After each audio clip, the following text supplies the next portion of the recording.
Já vi que a minha convidada de hoje, que é a minha amiga, a Cássia Leite, auditora fiscal do trabalho, coordenadora regional da CAMPAT, que é a Campanha Nacional de Prevenção de Acidentes de Trabalho, já está aqui presente, já está online. Mais uma vez, pessoal, enquanto vocês vão entrando, eu vou explicando. Estou sem luz em casa, por isso que estou usando esta lanterninha aqui, que é a lanterninha da bicicleta do meu marido, para poder iluminar minimamente aqui o ambiente. Não reparem, espero que a luz volte o mais rápido possível para conseguir melhorar aqui a qualidade da imagem. Mas tudo bem, o que importa é que a transmissão funcione. Vou chamar aqui já a Cássia, que já está na live, para ela poder entrar e a gente entrar no nosso assunto. A discussão... Peraí, Cássia, já chamei, tá? O nosso assunto hoje é a discussão da compreensão. Amiga, me ajuda, me ilumina! Me ilumina aqui com a sua luz natural. Interior, não precisa. Com a sua luz natural, com este seu brilho maravilhoso. Vê se chega a luz aqui na minha casa. A gente vai começar dessa forma aqui um pouco precária, tá? Mas a gente não combinou se era com emoção ou sem emoção, então vai com emoção para a gente se divertir aqui. Estou começando a explicar o seguinte, gente. O motivo, né, de eu ter escolhido esse tema e convidado esta mestra maravilhosa para discutir o tema é que a compreensão dos critérios de severidade e probabilidade que estão lá na norma tem representado uma grande dificuldade para os profissionais que estão aí botando essa norma em prática. Uma coisa é você ler o texto, né? Ler o que está escrito. Severidade, você tem que considerar a magnitude do dano, ler o texto da norma. Outra coisa é você compreender como operacionalizar esse texto que está descrito na norma, né? Então, nosso objetivo hoje aqui é criar um ponto de partida para que os profissionais tenham uma referência, né, de como definir critérios de severidade e probabilidade, atendendo ao que está disposto lá na NR1. Então, Cássia, eu vou primeiro passar a palavra para você chegando, e aí depois a gente entra aqui no nosso tema. Boa noite a todos, primeiramente. Obrigada por quem está aqui numa quarta-feira à noite, interessado em debater um pouco sobre prevenção. O pessoal de Aracaju aqui presente, amigos, pessoal prevencionista, vendo um monte de engenheiro de segurança aqui, técnico de segurança, obrigada. Quero, antes de tudo, mandar um beijo para Rodrigo Vaz, nosso colega que está aqui na sexta-feira, um amigo querido, um profissional competentíssimo, e que não percam. É uma live imperdível. Vou mandar um beijo, Rodrigo. O Rodrigo está em rural agora, ele não consegue entrar, mas já mandou pelo WhatsApp aqui, tudo de bom. Oi. Vamos lá. Vou tentar vou roubar a fala de Ana hoje, né? Porque a gente tinha um roteirinho, mas nada vai atrapalhar. Não, mas eu consegui, eu passei por WhatsApp, eu copiei, passei por WhatsApp pro meu marido, estou com o celular dele aqui, porque, Cássia, eu gosto de fazer roteiro, porque são tantos assuntos para a gente discutir, e se a gente não faz um roteiro, a gente acaba viajando. Eu, particularmente, subo, pego carona na cauda do cometa, pela Via Láctea, estrada tão bonita, e vou embora, entendeu? E não vou no foco. Então, para poder otimizar aqui o nosso tempo, eu faço o roteirinho aqui e a gente busca, né, seguir. Já vou adiantando, pessoal, quem tiver perguntas, vou pedir hoje, especialmente, como eu estou sem o computador aqui, né, porque, mais uma vez, gente, estou sem luz, estou com a lanterninha aqui da bicicleta do meu marido, estou sem o computador, então, por favor, deixem as perguntas aqui na caixinha de perguntas, se for possível, tá bom? Vai lá, amiga, começa aí. A gente primeiro tem que alinhar expectativas, né? Para quem não é essa live, esse bate-papo, na verdade, não é para quem não sabe o que é PGR. Não sabe o que é PGR, não tem a mínima noção do que significa. É um microempreendedor que está ouvindo falar disso agora, é um prevencionista que atuou em outra área e está voltando para a área agora, que acha que só mudou o nome, é a mesma coisa que o PPRA. Se você é essa pessoa... Você pode até ficar aqui, é muito bem-vindo, mas eu recomendo você voltar 3 casinhas, porque a discussão do PGR é muito anterior. Eu sempre recomendo 2 perfis nas redes sociais. Eu estava conversando com a Ana hoje, que nós temos uma infinidade de informação, né? A democratização do acesso à informação é uma das maravilhas do nosso século.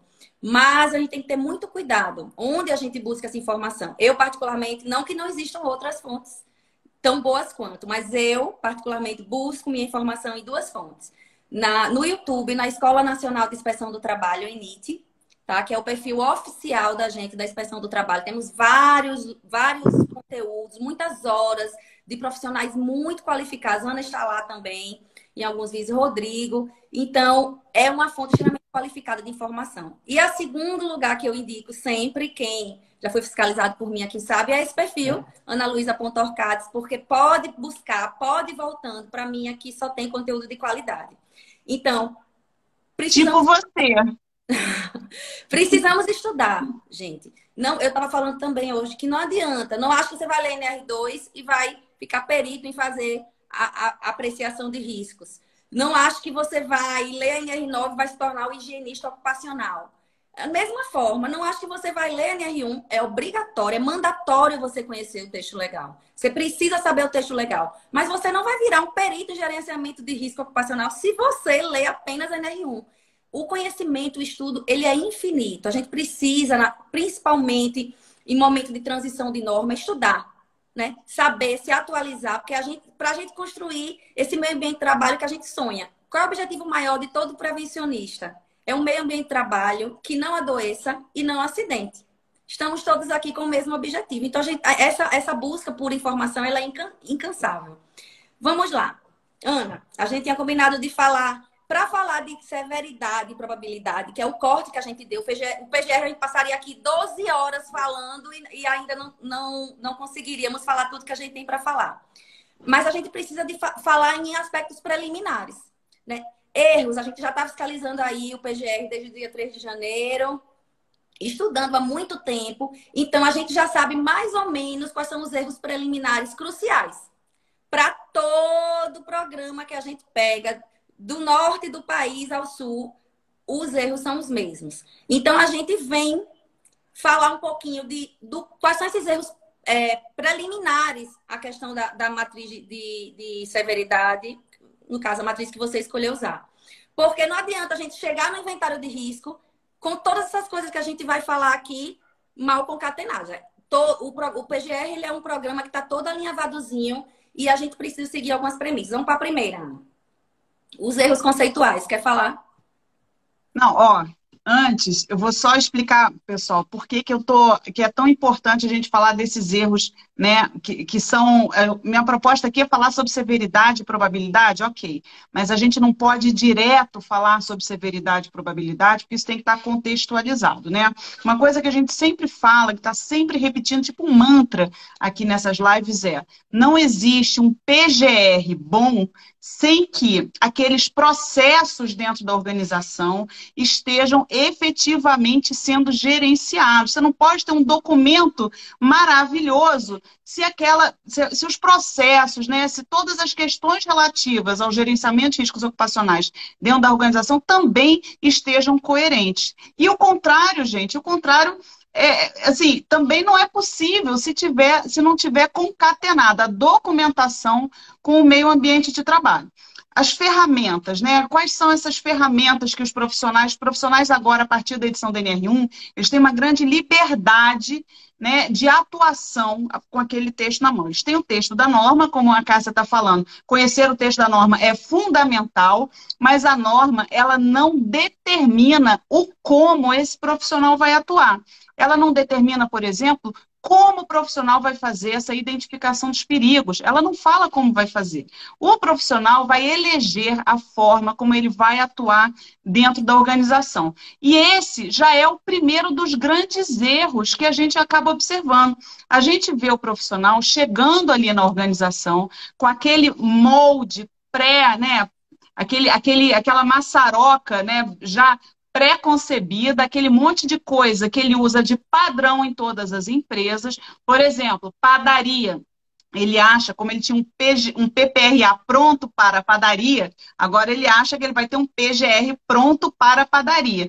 E acha, por exemplo, que os perigos são os mesmos em qualquer tipo de padaria, como se isso fosse uma receita de bolo. Então, assim, a primeira coisa que a gente precisa ter atenção é que há passos a serem seguidos para que você construa um PGR adequado. Para você chegar com segurança no momento de identificar de avaliar a severidade e a probabilidade, necessariamente você tem que ter seguido aqueles passos tintim por tintim. Então, a primeira coisa, né, Cássia, identificar de forma correta os perigos, é ter aquela tranquilidade, conhecer profundamente o processo, tá certo? Conhecer a organização, conversar com os trabalhadores, ter estado ali presente no meio ambiente de trabalho, conhecer os processos para que você possa identificar de forma adequada os perigos sem deixar ninguém de fora. Perigos que não são identificados, gente. Se você não identificou o perigo, não há o que falar de avaliar nível de risco ocupacional, de avaliar severidade e probabilidade. Você simplesmente matou, né, o seu processo inteiro depois dali, se você pulou essa etapa e não fez com cuidado essa questão da identificação dos perigos. E aí, Cássia, eu vou jogar para você e te pedir para falar um pouquinho sobre a importância de uma etapa que basicamente o povo ignora, tá? Como se não existisse, não tivesse escrito ali na norma, que é a etapa do levantamento preliminar de perigos. E antes, só estou vendo até que que nosso queridíssimo convidado de sexta-feira já está aí, né? Se quiser entrar, dá um oi que eu boto para dentro também, não seja por isso, não fique de fora. Mas é só agradecer, Rodrigo. Beijo, Vicky Dercy tá aí. Tô vendo o pessoal começando a chegar agora. Vai Então, lá, amiga. Fala aí da questão da identificação do levantamento de perigos. Fala aí. Nós tentamos dividir esse bate-papo em três, para a gente se organizar, porque senão a gente fala aqui igual a, né, desembestadas. Primeiro, nesses aspectos preliminares. O que é que a gente está errando para chegar nessa etapa do inventário de riscos? Segundo, vamos falar de severidade especificamente. Terceiro, de probabilidade e fechar, tá? Então, vou voltar um pouquinho no assunto que Ana falou da matriz, porque a norma deixa a escolha da matriz para você, para a organização, para quem está elaborando o PGR. E aí eu tenho uma coisa muito triste para dizer, se você ainda não sabe. É praticamente impossível existir uma matriz única, fechadinha, redonda, que vai caber e se ajustar exatamente no seu estabelecimento. Não vai. Essa matriz, eu ouso dizer que ela não existe, tá? Você pode usar os modelos, você pode ter um roteiro a seguir, mas a matriz, ela é genérica. Eu estava falando isso com a Ana hoje. Temos um mantra. Toda live nossa tem um mantra. Nosso mantra de hoje é: a matriz ela é genérica. O PGR ele é seu. Então, você vai usar a matriz como referencial para como você vai organizar as ideias, como você vai identificar os perigos naquela organização. Mas ela não é única, nem pode ser. Então, primeiramente, você vai ter trabalho sim. Eu posso só...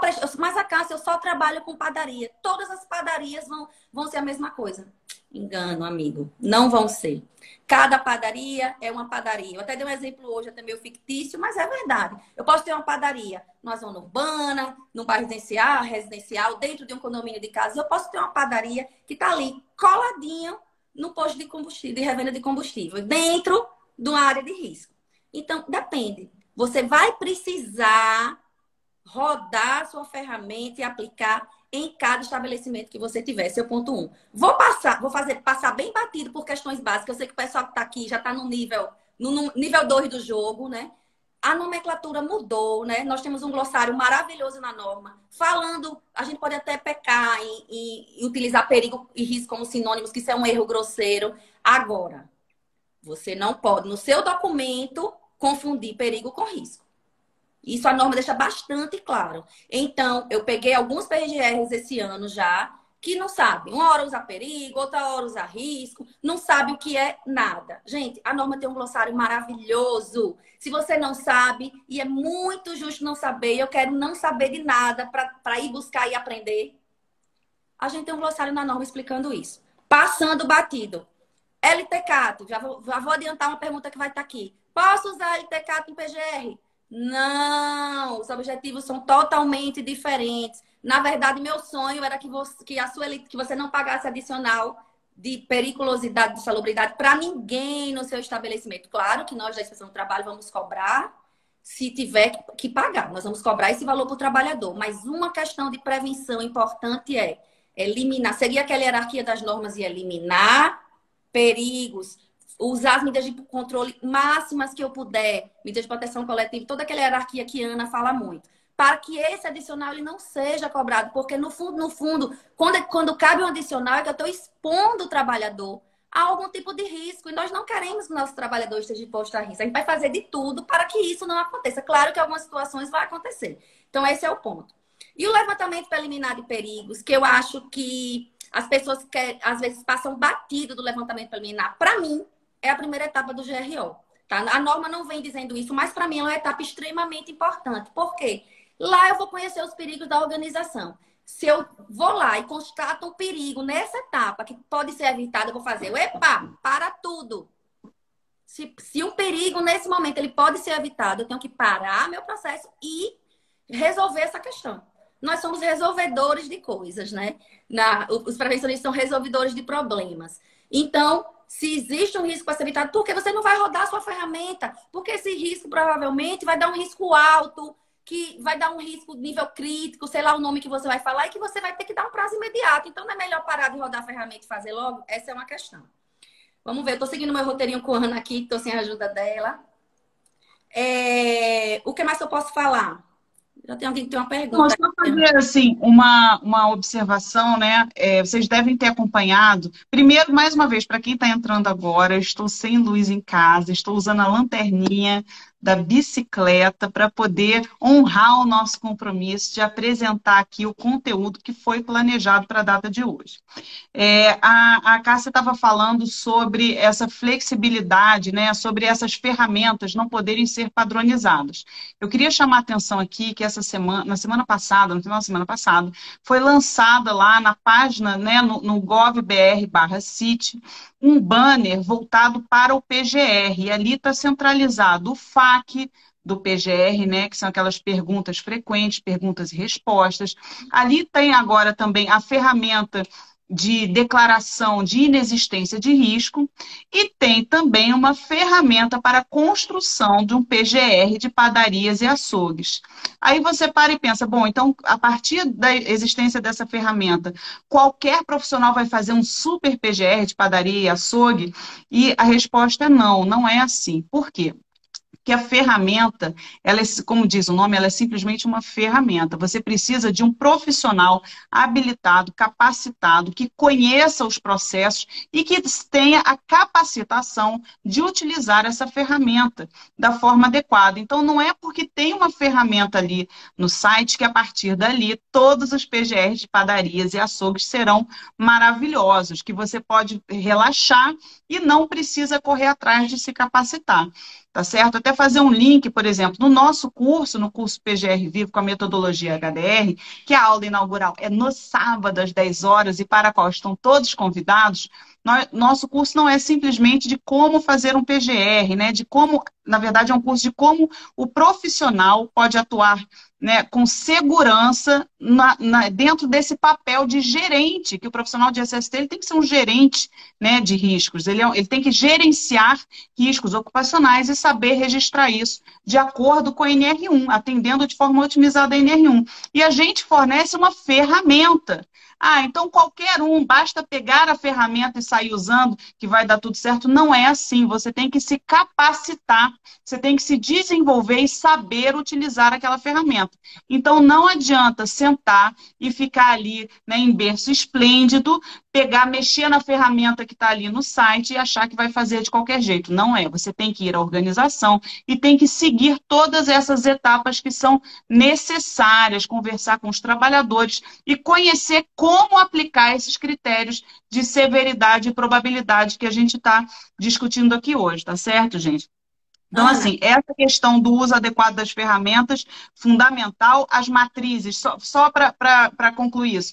No caso dessa ferramenta, ela utiliza uma matriz de severidade e probabilidade, ali com 4 níveis, 4 pontos de severidade, 4 pontos de probabilidade. A gente vai falar já já sobre o estabelecimento desses pontos, né, de severidade e probabilidade. No entanto, você tem que estudar aquela ferramenta para poder utilizar da forma correta, tá? Ela só serve ali para facilitar o seu trabalho, para sistematizar o seu trabalho, de forma que você cometa menos erros. Mas não adianta, gente. Tem que suar, sem sangue, sem suor, não consegue fazer realmente um PGR. Não é um PGR que eu gosto ou que eu desgosto, não é isso. É que atenda à norma. E outra observação, não é porque aquela ferramenta ali está disponível e utiliza a matriz de probabilidade e severidade com 4 níveis que você é obrigado a utilizar essa mesma metodologia ou essa ferramenta. Você pode desenvolver a ferramenta que você quiser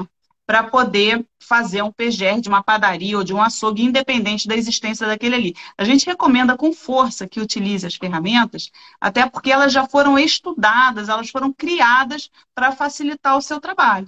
Então, a gente recomenda assim, com muita força, com muito vigor, que você pelo menos utilize aquilo para poder servir como base, como referência ali no seu trabalho, tá bom?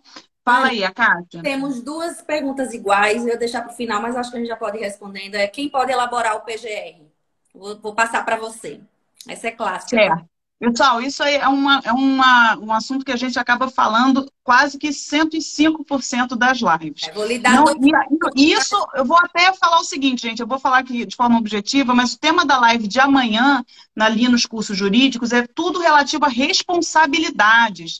Responsabilidade civil do empregador, responsabilidade pelo meio ambiente de trabalho, tá? Mas, de uma forma geral, a norma estabelece que o PGR é responsabilidade da organização. É responsabilidade da organização. Ela não determina que tem que ser elaborado pelo profissional legalmente habilitado. Não está escrito isso. Qualquer profissional, qualquer pessoa pode elaborar o PGR. Recomendamos também com toda a força, com todo o coração, que seja sempre elaborado por profissionais que entendam de gerenciamento de riscos ocupacionais. Tá certo? De gerenciamento de riscos ocupacionais, que este profissional seja o líder dentro desse processo. Agora, é claro que o fato de não existir uma obrigação de uma responsabilidade para o PGR, que, aliás, gente, só uma parte, não tem que ter ART para PGR, não tem nada a ver, tá?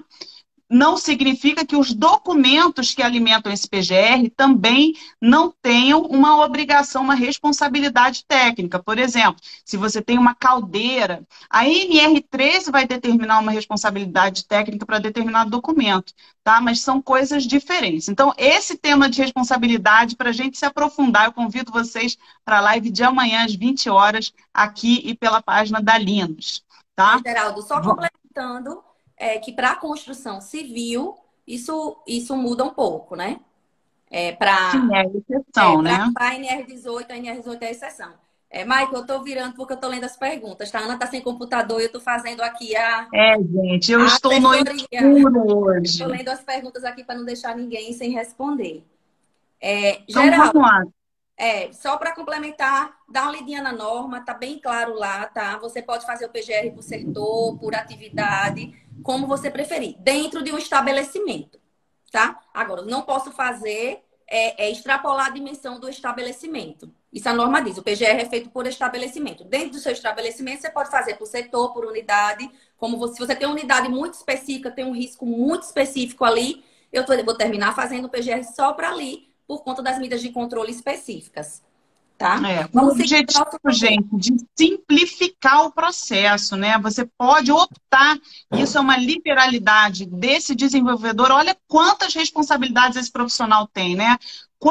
Quantos conhecimentos ele precisa deter para poder tomar essas pequenas decisões que vão ser fundamentais no sucesso dos processos de gerenciamento de riscos. Ele tem que conhecer aquela organização. Ai, a luz está voltando, gente, não acredito.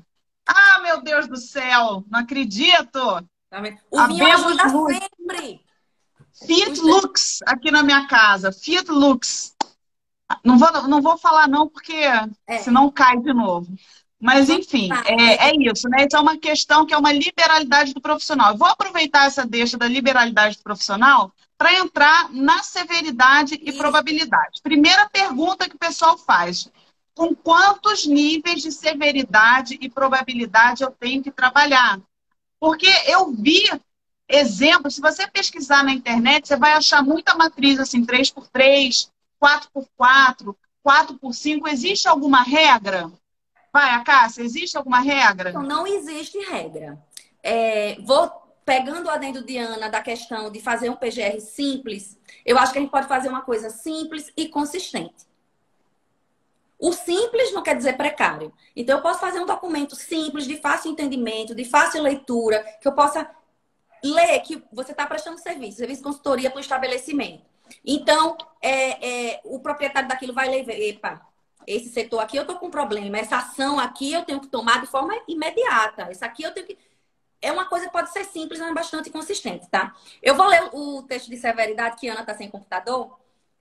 Então, o que é que o 15443? Eu sou péssima de números, sou péssima de norma, tá, gente? Mas... Oi.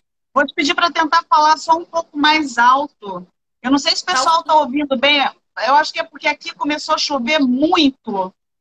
E aí tá o barulhão da chuva, só para eu poder te ouvir melhor. Tá. Vou chegar mais pertinho também. Tá. Então, o que é que o texto da norma fala? Eu só decorei esses itens da norma, tá, gente? Eu sou péssima de decorar. 15443, 15444. Foi o que eu decorei. Severidade e... Vocês estão ouvindo ou é só a Ana que não está ouvindo? Eu já falo alto, mas... Tá ótimo o áudio. Não, beleza, o som tá ótimo. É porque aqui tá uma chuva agora enorme. O auditivo Telex. Aí. Então, vamos lá. O que é que o texto da norma diz? Para severidade. Que a gradação da severidade das lesões ou agravos da saúde deve levar em conta a magnitude da consequência. Olha, magnitude. Essa é a palavra desse item. Magnitude da consequência e o número de trabalhadores possivelmente afetados. Então, quando eu falo em magnitude de consequência, eu preciso trabalhar com dano potencial e dano máximo. Eu vou trabalhar com a pior consequência que aquele perigo está trazendo para mim. Tá certo? E aí eu vou dividir, voltando ao assunto de Ana que eu esqueci de responder, que eu fui olhar as perguntas, a minha matriz, a norma fala que você tem que dizer em seu PGR qual é a matriz, qual é a técnica que você está usando. Mas quem vai escolher a matriz é você, e seus níveis de gradação, de severidade e probabilidade, também é você que vai escolher.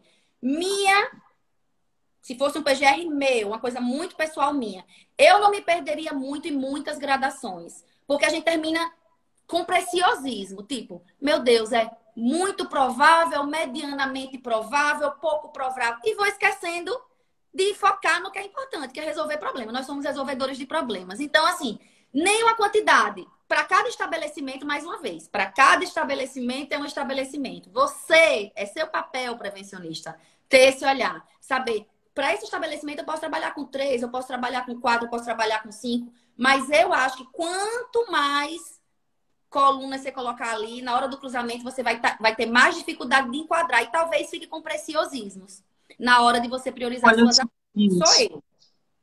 Não, mas você está totalmente certa, né? A gente tem que considerar que a NR1 ela não foi desenvolvida simplesmente da cabeça delirante de ninguém. Ela foi construída a partir da ISO 31000, que é a norma de gerenciamento, de gestão de riscos, a norma geral. E ali na ISO mesmo, ela recomenda que você trabalhe de 3 a 5 no máximo. Por quê?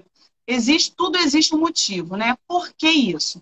Porque a gente precisa considerar que a sua metodologia de trabalho, ela tem que ter reprodutibilidade. Isso significa que, se você tiver, por exemplo, 5 pessoas atuando ali naquele processo, e vou lembrar também que é muito importante, é muito interessante para enriquecer o seu processo, para otimizar, né, para refinar o seu processo, que você tenha mais pessoas envolvidas fazendo essas avaliações. Se você tiver, por exemplo, 5 pessoas, é muito importante que a partir dos mesmos critérios, todas cheguem à mesma conclusão. Isso é a reprodutibilidade do método. Se você tem 10 níveis diferentes, gente, qual é ali o critério para você colocar em um nível e não em outro. Vocês percebem que isso começa a trazer incertezas ao método que você está trabalhando? Tá? Então, menos de 3 é muito complicado. Por quê? É só sim ou não? É tudo assim, branco no preto? Mais de 5 é muito complicado também. Né? Tem uma aluna do nosso curso que estava falando que a empresa onde ela trabalha, então, com relação à quantidade de pontos, menos é mais. Simplifique, facilite a sua vida, pense que o método que você vai utilizar, ele precisa ter reprodutibilidade. E você perde na reprodutibilidade quando você tem ali um número enorme de níveis que te dificulta determinar se é o 2 ou se é o 3. Você precisa que tantas pessoas que tenham acesso àquele documento, que todas elas cheguem às mesmas conclusões a partir da mesma observação que você fez. Tá certo? Então, use um número não muito elevado. Estava falando que nossa aluna trabalha numa empresa que obrigou a utilização de um método com 6 por 6. E o que, que acontece? Eles têm lá, acho que 6 ou 7 técnicos de segurança. Cada um acha uma coisa diferente. Sim. Né? Você perde aquela coisa objetiva, você perde assim a segurança na hora de desenvolver o seu documento. E o seu documento ele é uma referência para você mesmo. Tá certo? Você não pode um dia fazer uma avaliação do jeito, no dia seguinte, quem dá continuidade ao processo a outra pessoa avalia completamente diferente. Tá bom? Então, você é livre para fazer essa escolha de com quantos níveis você vai trabalhar. No entanto, lembre-se, menos é mais. A ISO 31000 sugere de 3 a 5, não menos que 3, não mais do que 5. Então, também reforço, né, sugiro com toda força que sigam isso, de 3 a 5. No nosso método do curso, no método que a gente oferece para os alunos, a gente trabalha com 3 níveis. E como é que você faz? Você determina esses critérios com muita clareza para facilitar a pessoa que está implementando esse método de fazer sempre da mesma forma, para facilitar que toda essa equipe avalie da mesma forma, tá certo? Agora, Cássia, vamos lá, vamos falar sobre severidade. Vamos falar sobre como iniciar a avaliação, como compreender o que é severidade. E aí, Cássia, eu vou te pedir para explicar e eu vou entrar na explicação de alguns erros, que são os erros que a gente mais vê quando vai avaliar os PGRs que a gente está recebendo. Então, eu já li o texto, só rapidinho. Laís tinha feito uma pergunta no outro chat para eu não perder. Laís, falar de PGR e NR18 da Constituição Civil, a gente ia passar aqui 30 dias e 30 noites. Tem muito material na internet, aqui na ANA e na ENIT, mas só para falar especificamente para a PGR. O que é que a NR18 fala para a PGR da NR18? Que ele tem que ser elaborado por profissional legalmente habilitado, ou seja, engenheiro de segurança do trabalho, e sob responsabilidade da organização. Sempre as normas são harmônicas. Então, se a NR1 diz que o PGR tem que ser elaborado sob a responsabilidade da organização, a NR18 Constituição Civil vem que dizer que ele tem que ser elaborado por um profissional legalmente habilitado, nesse caso, engenheiro de segurança do trabalho, mas sob responsabilidade da organização. As normas são harmônicas. As que não estão harmonizadas tendem a ser harmonizadas. Qual é a exceção? Se eu tiver uma obra com até 7 metros de altura e até 10 trabalhadores, a única exceção, certo? Se eu tiver uma obra com até 7 metros de altura e até 10 trabalhadores, esse PGR pode ser elaborado por um profissional qualificado em segurança do trabalho. Quem é esse profissional? Mais uma vez, vamos para o glossário. As normas têm glossário. Mais um beijo para Rodrigo Vaz, que é um colega que se dedica muito à normatização, à questão de redação dessas normas. Então, o glossário nos ajuda muito. É o técnico de segurança do trabalho.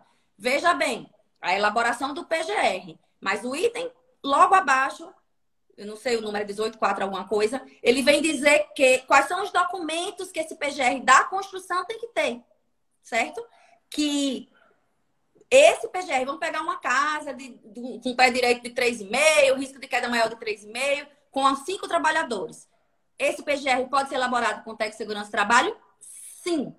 Agora, o PGR da construção civil tem que ter uma série de documentos, de projetos. E esses projetos têm que estar sob responsabilidade de legalmente habilitados. Então, o PGR em si pode ser elaborado pelo técnico de segurança, mas o projeto de proteção coletiva tem que ter sob responsabilidade de uma RT. Projeto elétrico, né? Dependendo da demanda, aí a gente vai ver qual é a capacidade instalada dessa instalação provisória. Tem que estar sob responsabilidade de um legalmente habilitado. Agora, o documento em si, sim, pode ser por técnico de segurança. Tá? Essa é a diferença do PGR da construção civil. Voltando para a severidade agora. Então, o que é a severidade? Com o texto da norma falando, levar em conta. Estou lendo aqui o texto da norma, que não precisamos decorar. A gente pega o conceito, mas não decora. Meu HD é muito pequeno para estar decorando texto de norma. Deve levar em conta a magnitude da consequência. Então, é a maior palavra, magnitude, gravar, né? Magnitude. E o número de trabalhadores possivelmente afetados. O que é magnitude? É o dano potencial, é o dano máximo. Então, eu tenho que saber que para aquele perigo, qual é a pior consequência que aquele perigo pode trazer para o meu trabalhador. Sensibilidade é muito objetiva. É o pior agravo, a pior lesão que eu vou trazer vindo daquela fonte de perigo para aquele trabalhador. E eu vou ter várias fontes, né? E a Ana pode explicar melhor, várias vias de exposição. Se eu tiver um agente que vai entrar por várias vias de exposição, eu tenho que saber para cada via qual é o dano que vai trazer para mim. Esse é o conceito de severidade. Aí, o que é que eu encontro? E aí, Ana vai... Já abriu, Ana, o roteiro aí? A gente tem dois erros. São os erros crassos em severidade. Vai para o primeiro. Só um instantinho, Cássia, antes da gente ir para os erros, o que eu queria reforçar, né? Então, ela explicou com muita clareza, é o dano potencial. Mesmo que esse dano nunca tenha ocorrido. É muito importante a gente deixar muito claro que a severidade não tem nada a ver, por exemplo, com uma série histórica, se já aconteceu, né? Se acontece com frequência, não tem absolutamente nada a ver com essa questão, né? Se vai acontecer hoje ou daqui a 10 anos, por exemplo, você está exposto a um agente químico que é cancerígeno. Pode ser que esse adoecimento, que é o câncer, que é uma doença fatal, que ele não aconteça hoje nem daqui a 5 anos, que ele aconteça daqui a 20 anos. Mas ainda assim, essa é a severidade associada a esse agravo. Mesmo que não aconteça nem hoje, nem durante a prestação daquela atividade laboral, nem durante aquele contrato de trabalho, tá bom? Então, quando você for avaliar a severidade, a única coisa que você tem que avaliar é o pior dano possível relacionado àquele agente de risco que você está avaliando, né? Agente de risco, ou fator de risco, ou perigo, tá bom? Esse é o dano que você vai levar para considerar e avaliar a sua severidade. Quanto menor o dano associado, menor é a severidade associada. Por exemplo, olha, queda de 10 metros, queda de altura, né? Você trabalha em altura, queda de altura. O dano associado é a morte do trabalhador, né? Nunca ninguém caiu aqui, não interessa, é a morte, esse é o maior dano possível. Eu não sei se você trabalha com uma escala de 3, 5 ou 10 níveis de severidade, mas independente disso, vai ser o maior possível. Ou então, é isso, o cara é frentista de um posto de gasolina, na atividade dele ele trabalha com a gasolina que contém benzeno. Benzeno que é um agente reconhecidamente cancerígeno. Tudo bem, mas nesse posto aqui ninguém nunca teve câncer, não interessa, né? O agravo à saúde associado a esse agente é o câncer, que é uma doença, né? A gente conhece as características dessa doença, a gente vai na literatura técnica para poder fazer essa avaliação, não é da cabeça da gente, a gente vai na literatura para poder fundamentar, para dar rastreabilidade às informações que você coloca no seu inventário de risco. Você sabe que é um agente cancerígeno, então você necessariamente vai colocar o quê? A maior severidade possível dentro daqueles critérios que você construiu.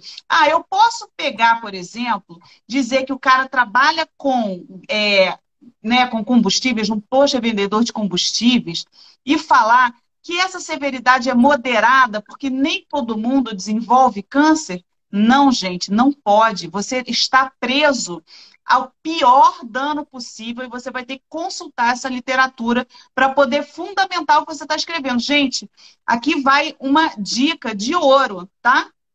Tudo que você escreve no seu inventário de riscos tem que ser fundamentado. não sai da cabeça de ninguém, não é, você não bota opinião, não é que você acha, eu acho que realmente que surdez, eu acho que não é tão ruim assim.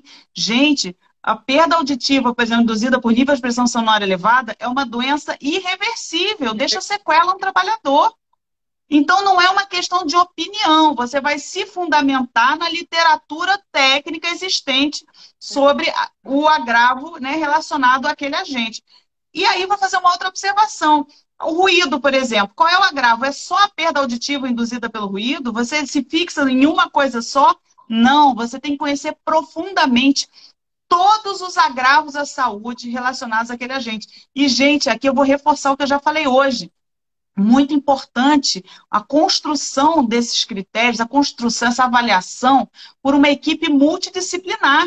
O médico do trabalho, por exemplo, ele não é um cara que pode chegar no processo depois que o PGR está pronto, só para pegar aquele documento e fazer um PCMSO. Não pode. Quem é o melhor profissional para poder falar sobre agravos à saúde com critérios técnicos? É o médico do trabalho. Quem vai falar melhor sobre o câncer ocupacional do que o médico do trabalho? Quem vai falar melhor sobre a perda auditiva, principalmente quando a gente estiver falando de doenças ocupacionais, tá certo? Então, tragam os médicos para dentro do seu processo de elaboração dos seus PGR, para que você possa conhecer com segurança os agravos à saúde relacionados aos seus perigos e possa classificar essa severidade também com bastante segurança. Certo, Acácia? Tem uma pergunta aqui que eu acho que casa, eu acho que Ana respondeu, Roberto, que você perguntou. Em um edifício de 12 pavimentos, teremos severidades diferentes para cada pavimento numa concretagem? Veja, se eu trabalho com o dano máximo, o dano potencial, qual é uma das vantagens, né? A norma, ela não pensa que é uma coisa jogada. A gente tem estudo, tem ciência por trás do que é escrito também, né? Veja, quando eu trabalho com o dano potencial, o dano máximo, o maior dano que pode causar, e no caso de queda vai ser sempre a morte. Mas eu quero trabalho em altura para a NR35, trabalho acima de 2 metros. Qual é a severidade para uma queda de trabalho de altura? De diferentes níveis. É morte, gente. A severidade é morte. Se eu trabalho para morte, seja no terceiro pavimento, Roberto, no quarto, porque eu estou trabalhando com severidade máxima. Então, minhas medidas de controle vão ser feitas sempre para o máximo. Se aplica ao máximo, aplica ao mínimo. Entendeu? Porque você não precisa ter severidades diferentes. Eu trabalhando com a severidade máxima, eu estou trabalhando abraçando todos os pavimentos que você quiser, daqui até o infinito. O risco vai ser sempre a lesão, né, máximo, o dano máximo vai ser sempre de morte. Tá? Gente, essa pergunta é excelente, sabe por quê? Porque isso demonstra uma confusão, assim, uma dúvida técnica que não é só você que fez a pergunta que tem essa dúvida. Isso aí a gente vê, né, Cássia? Isso. Todo santo dia, quando a gente pega os documentos e vê o profissional avaliando de forma equivocada a severidade. Outra coisa que o pessoal não avalia, né, que o pessoal confunde muito na hora que avalia a severidade, acha que a existência de um controle vai afetar a severidade. Isso é um exemplo que a gente usa muito na hora que vai dar aula. Olha, vamos dar o exemplo do ruído.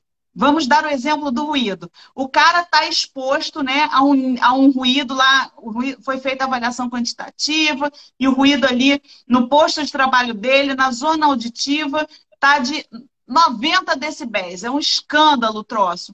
Mas ele está de EPI. Ué, se ele está de EPI, muda a severidade associada ao ruído?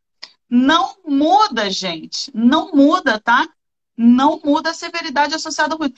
Não, mas já foram tomadas as medidas de controle e você já reduziu. Olha, o ruído agora é um ruído só de 85 decibéis. Muda a severidade associada ao ruído? Não muda. A gente avalia a severidade dentro desse dano potencial de adoecimento. A gente não pode achar que porque mudou, por exemplo, a avaliação quantitativa, vai mudar o dano associado, tá certo, gente? Isso é a confusão que está acontecendo na maior parte dos PGRs, pela maior parte dos profissionais. É confundir existência de controle com critério de severidade, tá certo? Então, já a única o primeiro mantra, né? O primeiro mantra foi: a matriz é genérica, o PGR é seu, eu vou anotando. O segundo mantra vai ser aqui: Medida de controle influencia em probabilidade, não em severidade. Não estamos falando de medida de controle aqui. Só medida de controle, quando você estiver fazendo sua gradação de severidade, estudando as lesões e os agravos que cada perigo existente no seu estabelecimento vão causar, esqueça as medidas de controle. É objetivamente o que é que aquele perigo pode causar. E qual é a pior consequência? Eu vou trabalhar sempre, somos prevencionistas. A gente tem que lidar com o de pior pode acontecer. Então, severidade, vai trabalhar com dano potencial e esqueça a medida de controle nesse item do PGR, certo? E uma outra eu dou um exemplo de gente. sílica. Eu adoro o exemplo de sílica. Certo? Qual é o exemplo da sílica? Eu tenho atividade com sílica, certo? Que pode causar silicose. Mas, eu até brinco, eu tô andando num labirinto, cada porta tem um perigo diferente. Eu abro, eita, um ruído ensurdecedor. No outro, um calor infernal. No outro, tem um ambiente com sílica, mas esse ambiente, essa produção está toda enclausurada. Existe a sílica no ambiente e é como se eu estivesse fazendo as unhas. Eu podia dormir nesse ambiente que não tinha problema nenhum. Está perfeitamente enclausurado o processo. Qual é a severidade aqui? Causar silicose. Porque sua medida de controle, que é o enclausuramento, não vai influenciar na sua severidade. Só vai influenciar na probabilidade, que é outra etapa. Estamos na fase de severidade, ok? Não admito aqui ninguém, não admito pegar um PGR aqui mais que severidade não trabalhe com dano potencial. E que não vai falar de medida de controle aqui. Certo? E outra coisa, gente, só para complementar isso que a Cássia está falando, que é fundamental, que esse é o erro fundamental, tá, gente? Confundir, né, o controle com a severidade. Você tem que conhecer tão bem o perigo que você está identificando e considerar a situação real. Então, por exemplo, determinado agente, ele pode causar um perigo se inalado, outro perigo se estiver, um dano, né? Ele pode causar um dano à saúde se inalado, outro dano à saúde se estiver em contato com a pele. Qual é o tipo de exposição que esse trabalhador tem àquele agente químico? Tá? Você vai ter que considerar isso no caso concreto na hora de fazer a sua avaliação de severidade. Você não pode trazer a avaliação de severidade daquele agente, por exemplo, uma pneumoconiose, se o contato daquele agente é com a pele. Tá bom? Se ele tem um contato dérmico, e aí o dano seria outro, por exemplo, uma irritação na pele, né? Uma dermatite, uma coisa assim.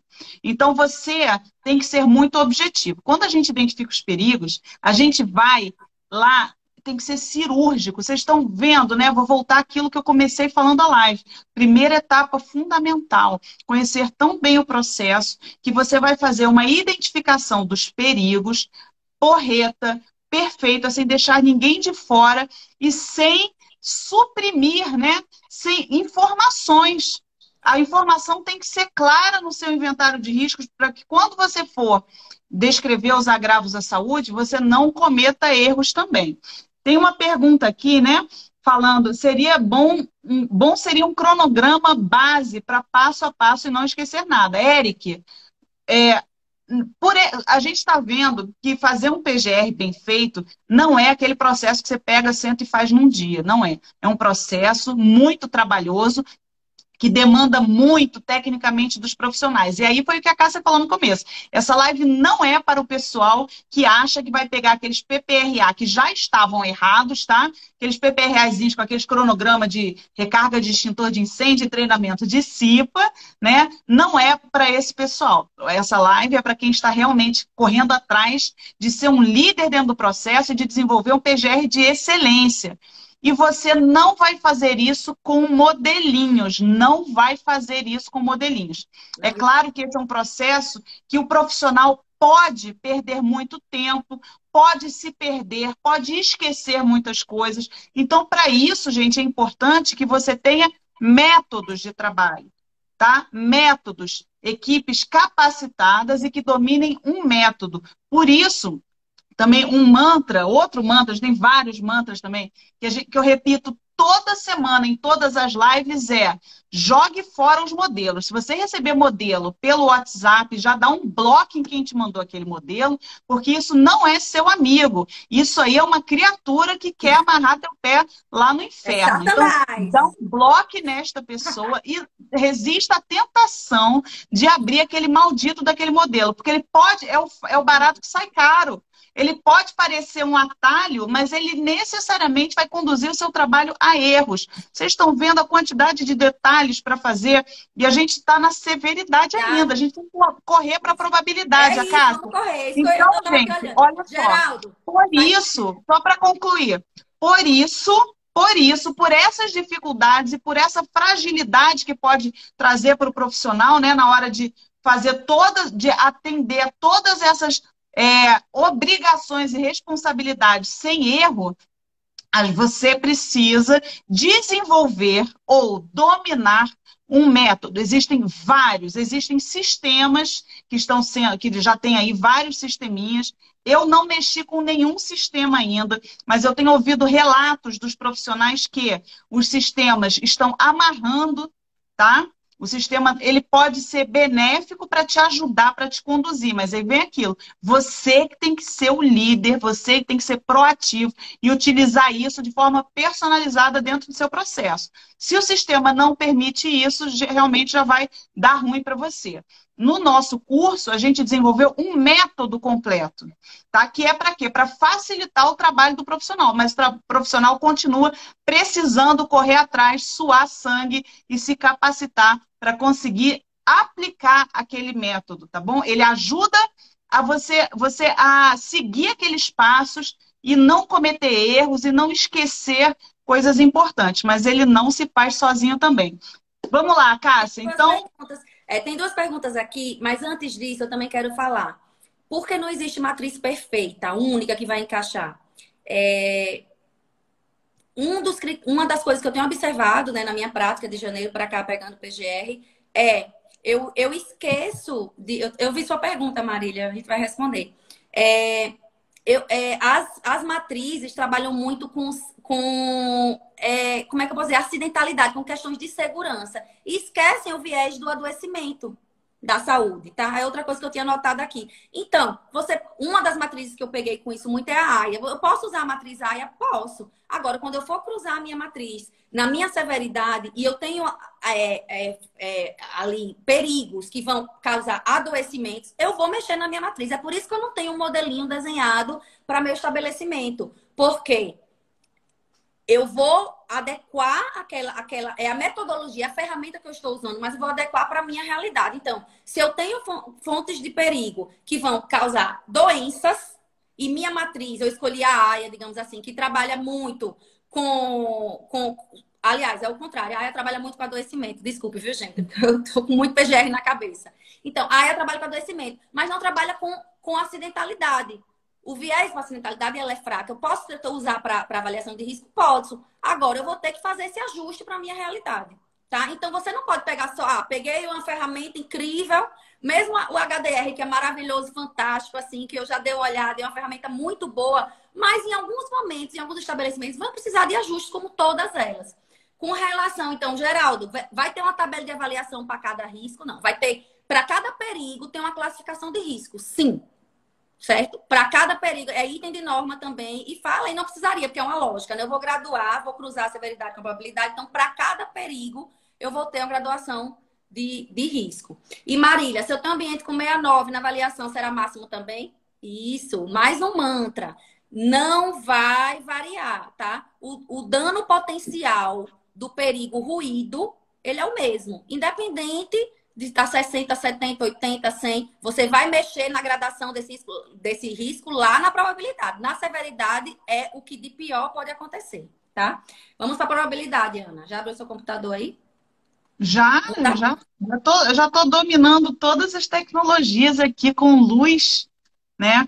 Gente, então olha só, agora a probabilidade, que é assim um momento também bastante complexo, precisa, em primeiro lugar... Quero ver os primeiros PGRs com probabilidade, porque até agora eu não peguei um. Mas pegarei. Depois dessa live, tenho certeza que pegarei.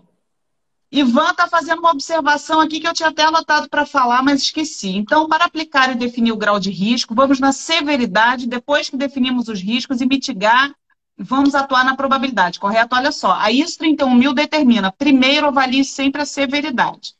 Você, na verdade, o primeiro passo é identificar o perigo. Perigo. Aí, Fazer o levantamento preliminar. Isso. E aí? Primeiro, Entre Ivan, a levantamento severidade. preliminar. Ninguém vai esquecer de mim quando fizer um levantamento preliminar. Levantamento preliminar. Se eu tenho um perigo que pode ser eliminado, parou. Veste sua roupa de caça-fantasmas e vai eliminar e exterminar esse perigo. Não prossiga. Essa é a regra. Aí, entre severidade e probabilidade, a ISO 31000 determina que você avalie sempre primeiro a severidade, que é o agravo potencial à saúde, considerando também a possibilidade de ocorrência de acidentes ampliados. Depois, vamos para a probabilidade. E o nível de risco é a combinação de severidade com probabilidade, tá bom?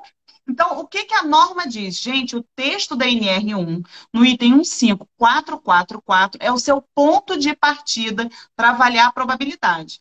Você vai definir aqueles critérios lá do seu método e vai a cada momento, e ontem a nossa aula prática da turma, ontem foi a última aula prática da turma 4, eu acho, do curso.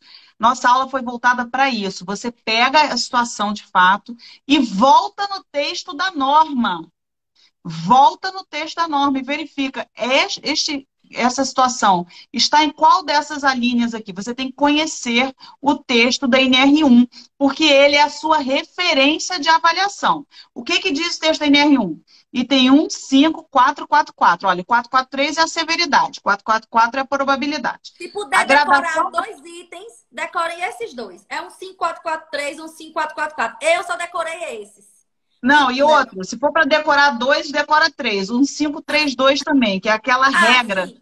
geral lá do PGR. Então, esses dois. Eu sou péssima com número, mas, gente, você vai usar tanto que não tem como você deixar de... Só, Ana, aproveitar a parada aqui, Pedro tá falando. E a consulta aos trabalhadores? Pedro, acho que você entrou na live depois você volta um pouquinho. A gente deu um corte nessa live, porque não dava para falar tudo. Então, essa a gente está focando nos critérios de severidade e de probabilidade, tá? A consulta dos trabalhadores também é muito importante. Se for falar aqui, vai ficar 36 dias e 39 noites falando. Mas, Ana, tem muito conteúdo bom e a consulta dos trabalhadores é extremamente importante, porque o trabalhador é que sabe o que ele faz, tá? Ele é que sabe o que ele faz. Um PGR que não conversa com quem executa a atividade está fadado a um insucesso. Vamos lá, lê o item da norma. Acabou meu vinho, olha. Se acabou meu vinho, a gente vai caminhar para o final desta live. Não, o meu acabou. O meu acabou, gente. Eu vou pedir para alguém voltar o meu refil aqui de vinho. Gente, vamos lá. Probabilidade. Vamos ser objetivos. Nosso trabalho aqui é um trabalho técnico, não é um trabalho de opinião, tá certo?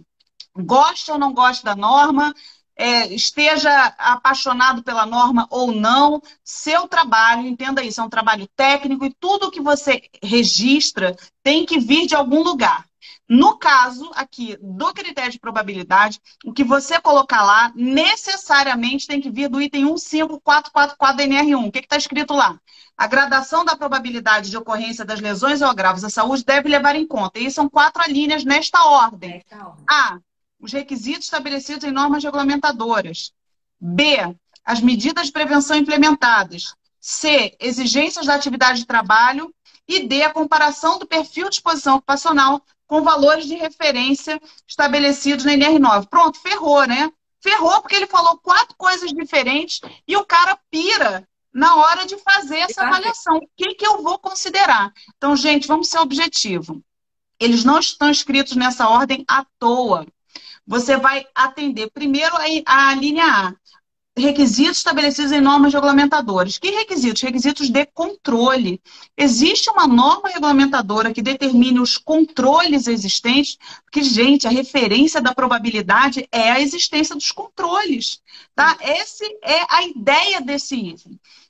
Existência de controles. Existe uma norma regulamentadora que determine... Norma regulamentadora, não é NBR, tá certo?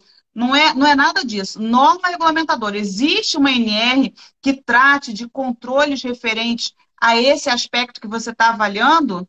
Não. Se não, vamos para a linha. Se sim, para e vê se aquela norma está atendida. Por exemplo, NR35, eu estou avaliando risco de queda de altura, né? O perigo, trabalho em altura, estou avaliando o nível de risco ocupacional para a queda de altura.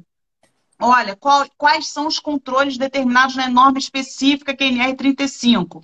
A NR35 está sendo atendida? Se sim, ótimo, probabilidade baixa. Se não, péssimo, probabilidade alta. É isso, tá bom? A linha B, medidas de prevenção implementadas. Isso é a norma. Você vai avaliar aquela situação de fato que você está vendo lá e que você precisa, né, determinar a probabilidade. Sim. Aí, gente, olha só como precisa de um profissional bem capacitado. Ele precisa conhecer a situação de referência. Ele precisa conhecer o ótimo, o perfeito em matéria de controles para aquela situação. Tá bom? Se não existe a norma regulamentadora, quais são os controles necessários para mitigar aquele perigo que você está avaliando? Avalie os controles. Se eles estão atendidos dentro daqueles princípios, né, de manutenção, não é atendido hoje. Não é aquele controle que está ali, mas está meio mambembe, assim, meio porco. Não é isso. É aquele controle bem estabelecido. Ótimo, probabilidade desce. Se não está, péssimo, probabilidade sobe. Aí vem a linha C para emporcalhar a cabeça de todo mundo. Exigências da atividade de trabalho. O que significa isso, gente? Nessa linha aqui, o povo está achando que é o seguinte: é a frequência, né? É a frequência. Então, vamos usar só a frequência como referência? Não é isso, gente. A frequência, e aí a gente vai comentar já já, de exposição, ela pode também ser considerada para determinadas situações em que não existe a norma específica, em que você não tem como avaliar aqui, ali de forma mais objetiva aqueles controles implementados, tá? Mas a gente vai falar um pouco melhor sobre essa linha C. E, por fim, a comparação do perfil de exposição ocupacional com valores de referência estabelecidos no NR9. Se tem valor de referência, se existe valor de referência estabelecido no NR9, essa é a sua referência para poder avaliar a probabilidade, tá certo? Então, a Cássia, eu vou jogar para você o pepino. Me fala aqui, seguinte, frequência. Por que eu estou chamando atenção para a frequência? Porque isso é um erro que está sendo cometido de forma grosseira pelos profissionais chiques da saúde e segurança do trabalho. Olha, Vou até tomar um gole falando de frequência. Eu vou virar a última gota para falar de frequência. Olha só, o cara, ele opera, ele faz uma atividade de manutenção, que é uma atividade eventual. Ele limpa uma calha uma vez por ano. Gente, uma vez por ano, essa frequência, ela é ridícula. Por conta disso, a gente pode, a Cássia, jogar a probabilidade lá para baixo? Não. Taxativamente não, cartão vermelho, como diz o Rodrigo. Gente, o texto da norma é seu ponto de partida, tá? Como a Ana falou, é a base, mas é uma base obrigatória.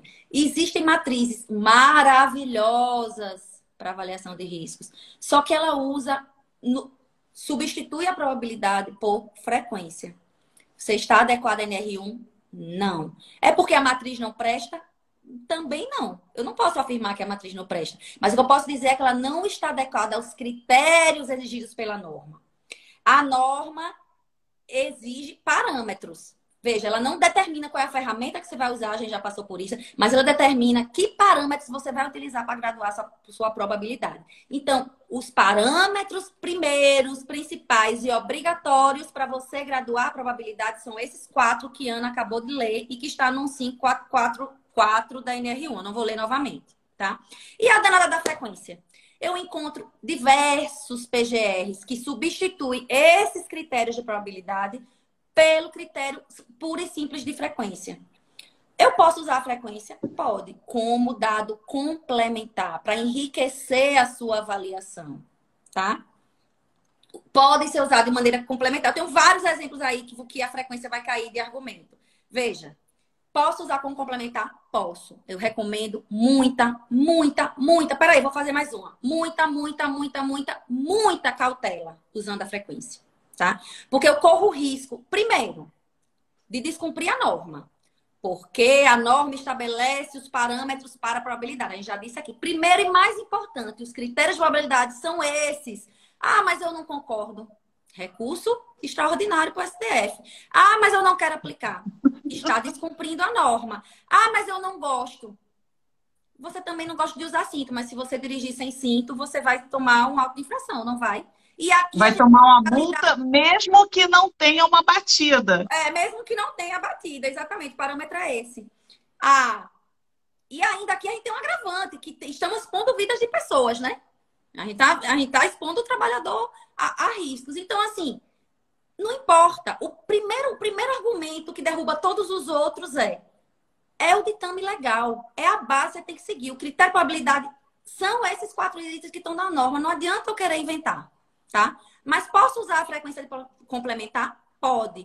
Com as 5 muitas que eu falei. Muita, muita, muita, muita, muita cautela. Por quê? Eu corro assim, uma questão crucial e um erro grosseiro para mim de banalizar perigo, tá? Porque se eu utilizo apenas a frequência, eu estou aceitando situações inaceitáveis. Eu estou aceitando, por exemplo, listei com a Ana, a questão da calha que a Ana falou. Eu analisei um acidente durante a pandemia aqui de uma limpeza de calha. E que o cara subiu, começou a chover, a empresa parada, ele aproveitou para fazer a manutenção. E nessa limpeza de calha, ele subiu, uma vez na vida, né? Subir, tinha um guarda-corpo tudo direitinho. Ele tomou um choque elétrico numa condensadora de ar-condicionado e morreu. E lá ficou no telhado. Então, se eu for utilizar frequência para fazer a gradação dessa ação, besteira, uma vez na vida. Ou então subir rapidinho ali, né? Constituição Civil tem isso. Mas é ali rapidinho o serviço no telhado. Se eu estou utilizando frequência, eu estou caindo nesse erro. Outro erro. Eu vou ali rapidinho, pendurado no garfo da empilhadeira, pegar uma carona aqui. Se eu estou utilizando frequência, eu estou utilizando isso. E aí eu vou ter vários exemplos que não vão se aplicar. Choques elétricos, manutenções, né? Para o pessoal não habilitado e sem nenhum tipo de bloqueio. Arcos elétricos. Então, assim, cuidado quando usar a frequência, tá? Você tem que saber bem direitinho em que você está usando. Onde é que eu poderia usar a frequência? Poderia, não sei. Estou aqui divagando. Em aspectos ergonômicos, talvez. Né? A repetitividade nas lesões de esforço. Cássia, esse item C, essa linha C, o principal uso dele é para questões relacionadas à ergonomia. O principal uso, não é o único, tá certo? Mas, assim, a ideia desse item aí é justamente com relação a essas questões relacionadas à ergonomia, em que a frequência realmente vai interferir, vai atuar na probabilidade de exposição. Sim. Agora, é isso que a Cássia está falando. Olha, até assim, atividades eventuais. Gente, quando é que acontece? Todo mundo que é prevencionista, que trabalha, por exemplo, com análise de acidente de trabalho de verdade, sabe que momentos fora da rotina, eles têm uma tendência muito alta a favorecer a ocorrência de acidentes. Olha, é a parada de manutenção da máquina, né? É aquele momento em que você vai fazer, como a Cássia está falando, foi feita a limpeza da calha, aí vem uma empresa terceirizada, que você nem conhece aquele sujeito. São essas situações fora da rotina. Então, muita atenção. E aí, respondendo a pergunta aqui, que passou ali para trás. Então, eu tenho que considerar as 4, e se uma tiver descumprida, a probabilidade é alta? Não foi isso que a gente falou, gente. Não foi isso. Você tem que ter o conhecimento técnico para identificar qual é a linha que se aplica ao caso que você está avaliando. E você vai ler de cima para baixo. Você vai ler a A, depois a B, depois a C, depois a D. Tá? Mas você tem que ter o conhecimento técnico para saber qual é a linha certa. E aqui, nesse caso, gente, tem o certo e tem o errado. Você não pode, por exemplo, falar sobre exigências da atividade de trabalho e trazer a frequência para avaliar de uma situação, por exemplo, em que você tem a NR35 descumprida, não me interessa qual é a frequência em que esse trabalhador está exposto. Se a NR5 está descumprida, se você não tem uma proteção coletiva, necessariamente a probabilidade vai ser mais alta. Está fazendo sentido, gente? Vocês estão compreendendo esse critério? Tem tem uma lógica para mim que é muito clara. Depois que você faz, esse é o pulo do gato. Não é um mantra, não, mas é um pulo do gato. Então, eu vou fazer o quê? Eu vou primeiro fazer minha lista referencial de perigos para aquele estabelecimento.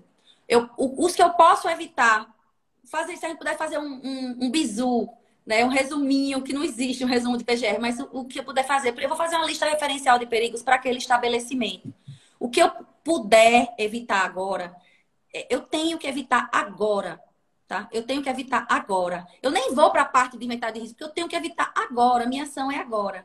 E aí, na hora da severidade, eu vou trabalhar com dano máximo, dano potencial, né? Lesão ou dano, agrava a saúde potencial. Ponto. E para a probabilidade, a questão da norma. Não trocar. A troca é proibitiva. Eu não posso substituir em uma matriz os critérios normativos de probabilidade por frequência. De jeito nenhum. Posso usar como complemento?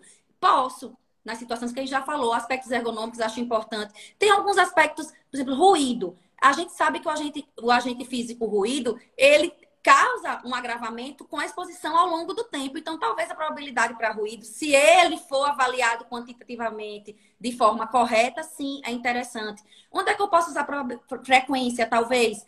Quando o perigo não se enquadra, quando não existe nenhuma medida de proteção prevista em norma. Eu não tenho nada que fale daquele perigo em norma regulamentadora. Então, eu posso, talvez, usar a frequência como complemento, sim. Mas sempre como plus, como um cuidado, como uma redundância. Mas não como cruzamento, que eu vejo muita planilha. Severidade. Grave, darará, darará. Probabilidade. 1 ou 2 vezes. Isso não existe, gente. Isso aí é X. Se a gente puder... Vamos fazer um rios, aquelas dancinhas de TikTok. É assim. A dancinha ser assim... cortando, não pode, não pode, não pode, não pode. Não pode substituir os critérios de probabilidade previstos na norma por frequência. Isso é erro crasso, é zero. Ninguém daqui pode. Vou gravar o nome de todo mundo, anotar. Quem é que todos os PRs elaborados pelos previsionistas que estão aqui, não pode ter substituição do critério que está na norma de probabilidade por frequência. Você pode usar a frequência em alguns casos específicos com muita cautela. E o cruzamento de Sayana, para a gente encerrar nosso roteiro e aí vamos abrir para dúvidas, que é o quê? Isso aí, esse cruzamento vai gerar um inventário de riscos, que é o quê? Para cada perigo, foi a pergunta que o menino fez antes aí, a gente já respondeu, para cada perigo tem um nível de risco, tá? Não adianta você querer simplificar demais, tudo demais é sobra, tudo de menos é falta. Então não adianta querer simplificar demais. Cada perigo tem que ter o seu nível de risco. Porque em cada estabelecimento, para eu poder graduar. Agora, e a avaliação de risco? É uma avaliação por si só? Não. Avaliei. Meu PGR está sensacional, espetacular, primoroso, candidato ao Nobel dos PGRs. Sim. E agora? Você vai fazer o que com essa avaliação? Agora nós vamos para a ação, né? Porque não é um documento para ficar na gaveta. Pode ser a melhor ferramenta de gestão. A gente tem que ir para a prática. O que é que a gente vai fazer para mudar a realidade daquele ambiente de trabalho? Então, o trabalho aqui está apenas começando. E olhe quantas etapas nós passamos, né? A responsabilidade que os prevencionistas têm na elaboração de um PGR. Pessoal, olha só, são 9h17 da noite, eu sou uma criatura que acorda às 5h40, então eu não consigo ficar me estendendo aqui, porque esse assunto realmente é um assunto muito rico, e a gente consegue ir ao infinito e além, né, discutindo severidade e probabilidade.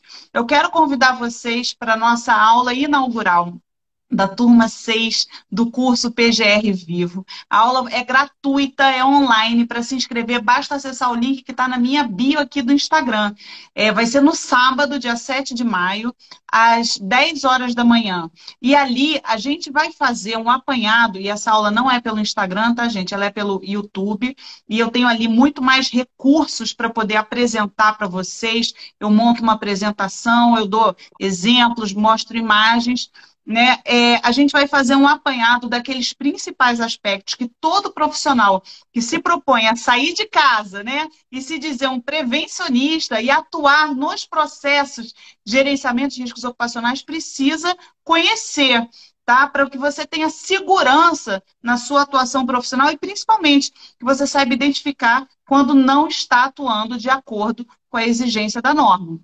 Tá, então, aula inaugural, dia 7, sábado, 10 horas da manhã, link de acesso na minha bio. Ficaram perguntas, tem sido assim, isso aí, eu fico Triste porque não consigo responder, mas feliz que é porque o tema, gente, é um tema instigante, né? Por mais, assim, o povo fica me sacaneando, mas eu realmente acho isso um tema super instigante para a gente discutir e acho que vale até a gente pensar numa parte 2, né? De Lá, começar lá vem, fazendo lá vem. esse apanhado, né? Começar fazendo o que foi discutido e aprofundar, porque, gente, se propor a fazer um PGR é um trabalho de quem quer estudar, é um trabalho de quem quer, de quem está disposto a estudar, de quem não está satisfeito com aquele lugar acomodado, né? Que está ali há décadas. E isso é excelente, inclusive, gente, para poder mexer nesse mercado de saúde e segurança do trabalho, que é um mercado que a gente sabe que é dominado por uns profissionais que estão lá há décadas fazendo aqueles PPRA de R$ 100, que agora estão fazendo pacotão SST de R$ 150, né? Então a gente tem que mostrar a diferença desse trabalho que a gente está propondo, né? Demonstrar para o empregador, para o contratante, gente, o que que você quer? Você conhece o que é um PGR? Você conhece qual é a exigência da norma? Você sabe qual é a sua responsabilidade, empregador, nesse processo? Né? A gente tem que ser um profissional, a gente não, vocês, né? O profissional de SST tem que ser um profissional muito, muito qualificado. Eu falo sem nenhum desrespeito ao cara da Xerox, que cada um tem o seu trabalho, todos os trabalhos são dignos, mas o profissional de SST não pode ser o cara da Xerox que vai marcando xizinho, né, num papel sempre repetido. Então, amanhã a gente tem a live pela página da Linus, às 8 horas também, para discutir isso que eu comecei a falar, de responsabilidades, responsabilidade civil do empregador, responsabilidade sobre o meio ambiente de trabalho, responsabilidade sobre contratantes e contratadas, responsabilidades sobre outros documentos que integram o PGR. Então, amanhã é o tema da live, são as responsabilidades, com a minha maravilhosa, super, mega musa inspiradora Dercilete Lisboa, que está aí assistindo. Sexta-feira, live aqui também às 20 horas, também com o freguês aqui, a Cássia, Laila, que foi segunda-feira, a Cássia hoje, sexta-feira, o freguês que vai voltar aqui é o meu querido também, Rodrigo Vaz, auditor fiscal do trabalho, e a gente vai falar sobre avaliação de riscos relacionados à eletricidade, avaliação de riscos elétricos na sexta-feira. E sábado temos aqui a nossa aula aberta. A Cássia, eu vou passar para você fazer aí um samba final para a gente poder partir para o encerramento. Quero agradecer a oportunidade, estarei aqui sempre. Respondemos muitas dúvidas, viu, Ana? Ficaram umas três mais ou menos para o final. Agora, deixo o meu e-mail institucional. Para quem tiver dúvida, tem a Cássia com 2s, .leite@economia.gov.br. Para quem é de Sergipe, já sabe que temos auditores. Somos poucos aqui na área de saúde e segurança. A Daniela está aqui assistindo, minha parceira. Mas somos todos muito solícitos, então estamos à disposição na superintendência para tirar dúvidas. A gente pode agendar, tá? E isso é nosso papel também, essa questão do diálogo social. Vou dar mais uma dica, Ana, para encerrar. Hoje foi a noite das dicas. Não é mantra, mas é dica. E aí vai ajudar deixa eu ver o nome dele aqui, que fez uma pergunta de ruído, que demoraria muito para explicar, mas acho que é Ivan. É o seguinte, rodei tudo, tá? Vou deixar no final e vou encerrar com essa. Rodei tudo. No final eu vou avaliar o meu inventário de riscos, né? E aí, Ivan, vai cair nessa do ruído que você falou, porque eu não vou saber. Meu risco deu moderado, mas qual foi o critério que você usou? Você está usando o critério corretamente? Não dá para dizer assim, abstrato, sem analisar a ferramenta e seu cruzamento, tá? Mas vou dar mais uma dica, tá? Então, rodei minha planilha, vou saber se está funcionando. Eu vou avaliar. Eu tô com risco ali baixo ou irrelevante. Como é que eu vou saber se realmente ele é baixo e irrelevante? Quando é proibitivo. Se isso acontecer, volte e rode sua ferramenta novamente, porque está errado. Se deu um risco baixo e irrelevante, mas eu não estou atendendo critérios legais. Não pode, por exemplo, uma máquina sem proteção, quando rodar sua planilha, está em risco baixo e irrelevante. Não pode. Se deu isso, rode sua ferramenta, você está usando errado seus critérios. Um ruído acima do limite de tolerância e deu baixo e relevante, está errado. Volte para rodar a sua frequência. Então, se deu contra, diferentemente do que está previsto nas normas, isso está errado. Se eu não consigo afastar consequências, o dano máximo está errado. E se esse dano atinge muitas pessoas, obrigatoriamente ele tem que sair do baixo ou irrelevante, tá? Por conta da repercussão. Última dica, Ana precisa dormir, eu também terminar meu vinho, porque ela terminou o dela, não terminei o meu. Quero agradecer a oportunidade, pedir desculpas. Gente, meu sotaque é característico. A gente está aprendendo, tá? Essa live é uma oportunidade da gente estudar também. Eu amo estudar, queria ter mais tempo para estudar mais. É uma construção coletiva. Eu e a Ana, a gente conversa muito antes de preparar essa live para vocês, no dia a dia, na dinâmica da fiscalização, tá? Nós temos colegas muito aguerridos no país, norte e sul do país, e é uma honra fazer parte, agora a gente pode falar, né, dessa carreira da Auditoria Fiscal do Trabalho, e de ter colegas tão... Ana podia estar dormindo, Ana não precisava construir um canal como esse. Desi também é outra, que eu não sei que horas dorme, o que come, que horas Desi dorme, que horas come, a gente precisa saber, né? Então, eu me espelho em pessoas como vocês para a gente construir, por meio de um meio ambiente seguro e saudável, que é uma garantia constitucional, é um direito de todo trabalhador brasileiro, esse país que a gente sonha. E é a maneira que a gente pode contribuir. Desculpe qualquer coisa e obrigada a todo mundo. Só fazer uma observação aqui, meu amigo Maicon tá aí, falando do sotaque da Cássia. Sabe como é que eu conheci a Cássia, gente? Foi uma das primeiras pessoas que eu conheci no Ministério. Bati em Brasília para fazer o treinamento, fiquei sem quarto, porque eu estava no Acre, só tinha um voo por dia para Brasília, chegava de madrugada lá, cheguei lá de manhã, todo mundo ocupou os quartos e eu fiquei sem quarto.